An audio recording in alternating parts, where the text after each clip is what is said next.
হিসেবে অনুভূতি কেমন? আসলে বিএনপির চেয়ারম্যান জনাব তারেক রহমান চট্টগ্রামে আসছেন। এটা নিয়ে আমাদের নানান শ্রেণীর নানান মানুষ, নানান মতের, নানান দলের মানুষের মধ্যে একটা বিশাল একটা উচ্ছ্বাস দেখা যাচ্ছে। সেটা হচ্ছে কেন? এটা হচ্ছে দীর্ঘ 17টি বছর আমরা একটা বেশিরভাগী শাসন ব্যবস্থা অবসান করিয়ে এবং তিনি 17টি বছর দেশমন্ত্রী হয়েছিলেন। কেন হয়েছিলেন?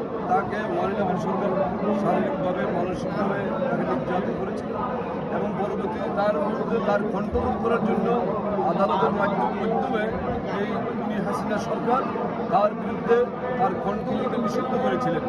মিডিয়ার কাছে কোনো প্রকাশ তার বক্তব্য প্রকাশে নিষিদ্ধ করেছিলেন। আর সারা দেশের মানুষ এই বিগত আন্দোলন সংগ্রামে এই তারেক রহমানের যে অভাবনীয় নেতৃত্ব দিয়েছিলেন, সেই নেতৃত্বের কারণে তিনি আজকে 21 বছর পরে চট্টগ্রামে আসছেন। সেই জন্য দেশের চট্টগ্রাম অঞ্চলের মানুষ আবার বৃদ্ধ সকল শ্রেণীর মানুষের মধ্যে একটা আনন্দ উচ্ছ্বাস দেখা যাচ্ছে, যার কারণে আজকে সকাল সকাল লক্ষ লক্ষ মানুষের সমাগম আমরা দেখতে পাচ্ছি। এটা এক পর্যায়ে হয়ে জনসমুদ্রের রূপ দিবে আর কিছুক্ষণের মধ্যে। ধন্যবাদ সবাইকে।